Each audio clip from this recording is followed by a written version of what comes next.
ನಿಮ್ ಗಡಿಬಿಡಿ ಅಲ್ಲ. ನಿಮ್ಮ ತಮ್ಮ ಡಾಕ್ಟರ್ ಆಗಿ ಈ ಊರಿಗೆ ಬಂದಾಗ್ನಿಂದ ಏನ್ರಿ ನಿಮ್ಮ ಸಮಾಚಾರ? ಏನೂ ಇಲ್ಲ ಜಾನಕಿ, ಅದೇ ಶ್ರೀಕಾಂತನ ಮದುವೆ ವಿಚಾರದ ಬಗ್ಗೆ. ಬರೀ ಶ್ರೀಕಾಂತ್ ಅಲ್ಲ ರೀ, ಡಾಕ್ಟರ್ ಶ್ರೀಕಾಂತ್ ಅಂತ ಕರಿಬೇಕು.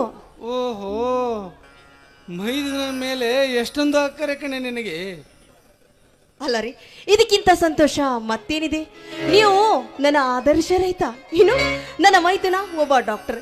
ಇದಕ್ಕಿಂತ ಸಂತೋಷ ಇನ್ನೇನಿದೆ ನಿಮ್ಮ ಸತಿಗೆ? ಜಾನಕಿ, ಈ ನಿನ್ನ ಸವಿನುಡಿಗಳನ್ನು ಕೇಳಿ ನನಗೆ ಆನಂದದ ಬಾಷ್ಪಗಳು ಉಕ್ಕಿ ಬರುತ್ತವೆ. ಜಾನಕಿ, ಉಕ್ಕಿ ಬರುತ್ತವೆ. ನೀನು ನನ್ನ ಮನೆಯ ಬಂಗಾರದ ಕಳಸ ಕಣೆ, ಬಂಗಾರದ ಕಳಸ.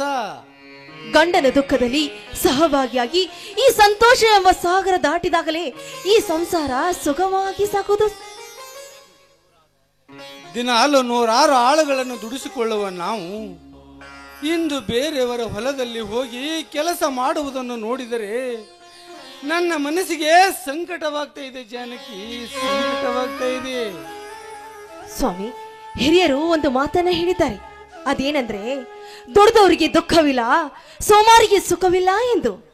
ನಮ್ಮ ಹೊಲದಲ್ಲಿ ದುಡ್ದವ್ರೆ, ಬೇರೆ ಹೊಲದಲ್ಲಿ ದುಡ್ದದೆ ಏನೇ ಆಗ್ಲಿ ಈ ಭೂಮಿ ತಾಯಿ ಒಂದೇ ಅಲ್ಲವೇ? ಮಾತಿನಲ್ಲಿ ಮೋಡಿ ಮಾಡಿ ಭಾರವಾಗಿದ್ದ ಈ ನನ್ನ ಮನಸ್ಸನ್ನು ಹಗುರ ಮಾಡಿಬಿಟ್ಟೆ. ಜಾನಕಿ, ಹಗುರ ಮಾಡಿಬಿಟ್ಟೆ. ನಾಳೆ ಧಾರವಾಡಕ್ಕೆ ಕನ್ಯೆ ನೋಡಲು ಹೋಗಬೇಕು. ನಿನ್ನ ಮೈದುನ ಶ್ರೀಕಾಂತ ಮನೆಯಲ್ಲಿಲ್ಲವೇ?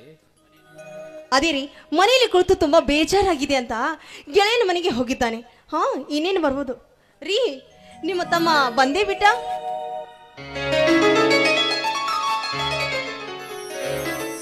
ಅಣ್ಣ, ಅತ್ತಿಗೆ ಏನೋ ಗಹನವಾದ ವಿಚಾರದಲ್ಲಿದ್ದೀರಲ್ಲ, ಏನಾಯ್ತು? ಏನು ಇಲ್ಲ ಸೋದರ, ನಿನ್ನ ಮದುವೆ ಬಗ್ಗೆ ವಿಚಾರ ಮಾಡ್ತಿದ್ದೇವಪ್ಪ. ನಾಳೆ ಧಾರವಾಡಕ್ಕೆ ಕನ್ಯೆ ನೋಡಲು ಹೋಗಬೇಕು. ನನ್ನ ಗೆಳೆಯನ ತಂಗಿ ಬ್ಯಾಂಕಿನಲ್ಲಿ ಕೆಲಸ ಮಾಡುತ್ತಿದ್ದಾಳೆ. ಸೋದರ, ನಾಳೆ ಹೋಗಿ ನೋಡ್ಕೊಂಡು ಬರೋಣಪ್ಪ. ಯಾಕಣ್ಣ ಇಷ್ಟು ಬೇಗ ಮದುವೆ? ನನಗೆ ಕೈ ತುಂಬ ಹಣ ಸಂಪಾದಿಸಿ ದೊಡ್ಡದೊಂದು ಆಸ್ಪತ್ರೆಯನ್ನ ಕಟ್ಟಿಸಿದ ನಂತರ ಮದುವೆ ಮಾಡಿಕೊಂಡರಾಯ್ತು ಬಿಡಿ. ಹಾಗಲ್ಲಪ್ಪ ಮೈದುನ, ನೋಡು, ದುಡ್ದು ಬಂದವನಿಗೆ ಮುಂಜಾನೆಯಿಂದ ಸಂಜೆವರೆಗೂ ದುಡ್ದು ಬಂದವನಿಗೆ ಹೆಂಡತಿ ಕೈಯಿಂದ ಬಿಸಿ ಬಿಸಿ ಕಾಫಿ ಕುಡಿದ್ರೆ ಮನಸ್ಸಿಗೆ ನೆಮ್ಮದಿ ಆಗೋದು. ಅದು ಅಲ್ಲದೆ ನೀನು ವಯಸ್ಸಿಗೆ ಬಂದಿರೋ ಹುಡುಗ, ನೀನು ಮದುವೆ ಮಾಡಿಕೊಳ್ಳೋದು ಒಳ್ಳೇದಪ್ಪ. ಶ್ರೀಕಾಂತ್, ನಿನ್ನ ಅತ್ತಿಗೆ ಹೇಳುವ ಮಾತು ನಿಜವಾಗಿದೆಯಪ್ಪ. ಮೊದಲು ನಿನಗೊಂದು ಮದುವೆ ಮಾಡಿದರೆ ನಮ್ಮ ಭಾರನು ಕಡಿಮೆ ಆಗುತ್ತೆ ಸೋದರ, ಕಡಿಮೆ ಆಗುತ್ತದೆ.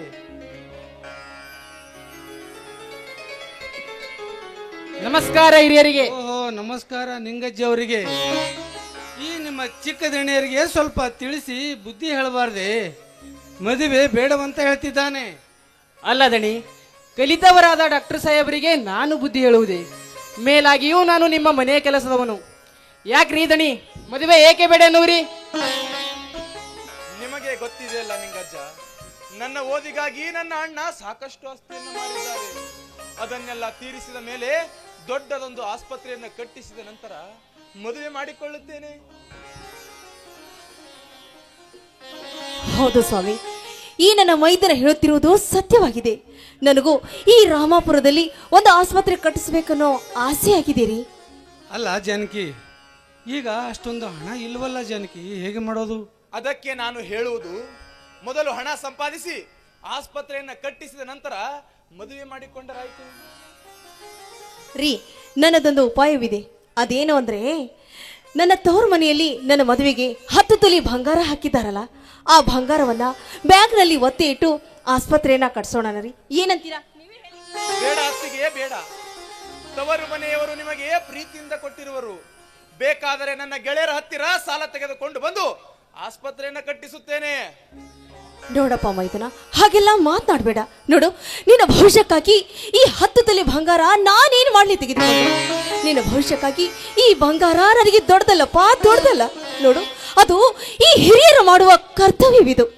ಅದು ಅಲ್ಲದೆ ನಿಮ್ಮ ತಂದೆ ತಾಯಿ ಇದ್ರೆ ಈ ಕೆಲಸ ಮಾಡ್ತಿಲ್ಲವೇನು? ಒಟ್ಟಿನಲ್ಲಿ ಈ ರಾಮಾಪುರದಲ್ಲಿ ನಾವು ಆದರ್ಶ ರೈತರು. ಹೀಗಿರುವಾಗ ಬೇರೆಯವರ ಹತ್ರ ಹೋಗಿ ನಾವು ಹಣ ಬೇಡೋದಾ? ಬೇಡಪ್ಪ ಬೇಡ. ನೋಡು, ಈ ಬಂಗಾರವನ್ನ ತೆಗೆದುಕೊಂಡು ಹೋಗಿ ನೀನು ಆಸ್ಪತ್ರೆಯನ್ನ ಕಟ್ಸ್ಕೊ. ಹಾಗೆ ನಾವು ಧಾರವಾಡಕ್ಕೆ ಹೋಗಿ ಕನ್ಯೆಯನ್ನು ನೋಡ್ಕೊಂಡು ಬಂದು ಎಲ್ಲವನ್ನ ಸಿದ್ಧತೆ ಮಾಡಿ ಮುಗಿಸ್ಕೊಂಡು ಬರೋಣ. ನೀನಾದರೂ ಅತ್ತಿಗೆಗೆ ಹೇಳಬಾರದೆ? ಇದೆಲ್ಲ ಅವರಿಗೆ ಏಕೆ ತೊಂದರೆ? ಸೋದರ, ನೀನು ಯಾವುದಕ್ಕೂ ತಲೆ ಕೆಡಿಸಿಕೊಳ್ಳಬೇಡ. ಈ ಬಂಗಾರವನ್ನು ತೆಗೆದುಕೊಂಡು ಹೋಗಿ ಬ್ಯಾಂಕಿನಲ್ಲಿ ಇಟ್ಟು ಹಣವನ್ನು ತೆಗೆದುಕೊಂಡು ಬಾ ಸೋದರ. ಮಹಾಭಾರತದಲ್ಲಿ ಆ ಕುಂತಿ ಪುತ್ರ ಕರ್ಣನು ತನ್ನ ತಾಯಿಯ ಮಾತಿಗೆ ಬೆಲೆ ಕೊಟ್ಟು ತನ್ನ ಕರ್ಣ ಕುಂಡಲವನ್ನೇ ದಾನ ಮಾಡಿದನು. ಆದ್ದರಿಂದ ಅವನ ಕೀರ್ತಿ ಸೂರ್ಯ ಚಂದ್ರರು ಇರುವವರೆಗೂ ಅಜರಮರವಾಗಿ ಉಳಿದಿದೆ ಈ ನಾಡಿನಲ್ಲಿ. ಆ ಕರ್ಣನನ್ನೇ ಮೀರಿಸಿ ಬಿಟ್ಟೆ ಅತ್ತಿಗೆಮ್ಮ ಈ ಕಲಿಯುಗದಲ್ಲಿ. ಮೈದೂರ, ನಿನಗೆ ಯಾವತ್ತು ಜಯವಾಗ್ಬೇಕು ಅಪ್ಪ. ತೆಗೆದುಕೋ ಈ ಬಂಗಾರವನ್ನ.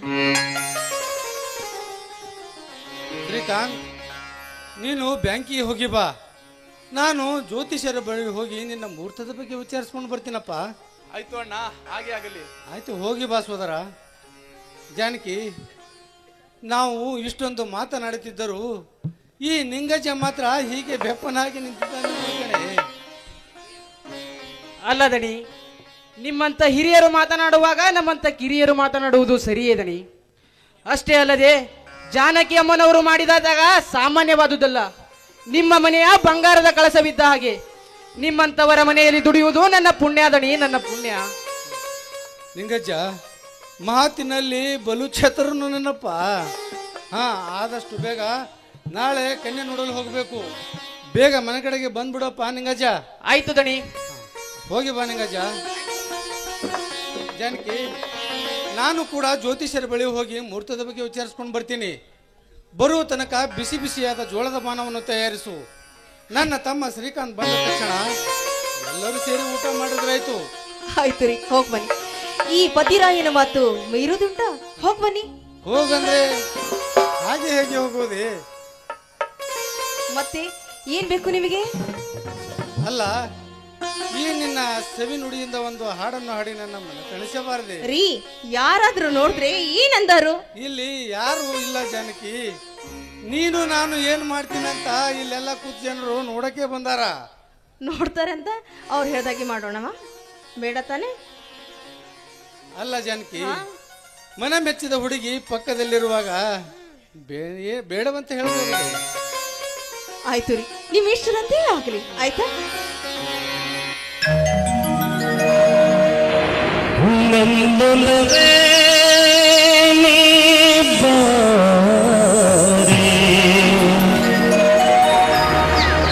ನನ್ನ ಚೆಲುವೆ ಬಳಿ ಬಾ, ಬಳಿ ಬಂದು ಸಿಹಿ ಮುತ್ತು ನೀಡು,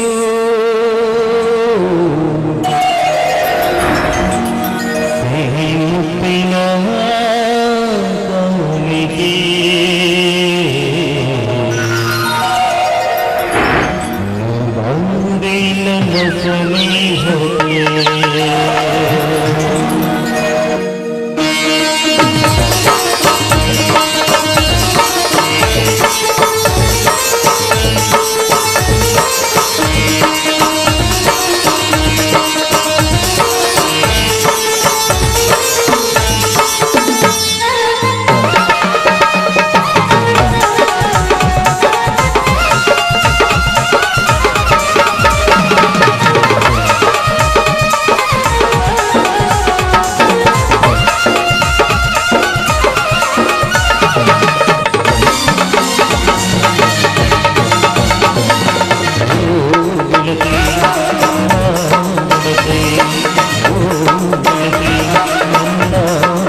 La la la la la la la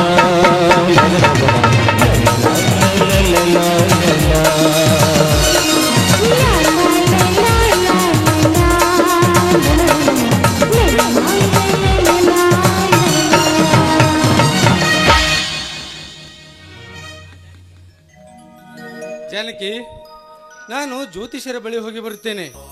ಮನೆ ಕಡೆಗೆ ಸ್ವಲ್ಪ ಹುಷಾರಾಗಿರು ಜಾನಕಿ. ಆಯ್ತು ಸ್ವಾಮಿ, ಬೇಗ ಹೋಗಿ ಬನ್ನಿ. ಆಯ್ತು ಜಾನಕಿ.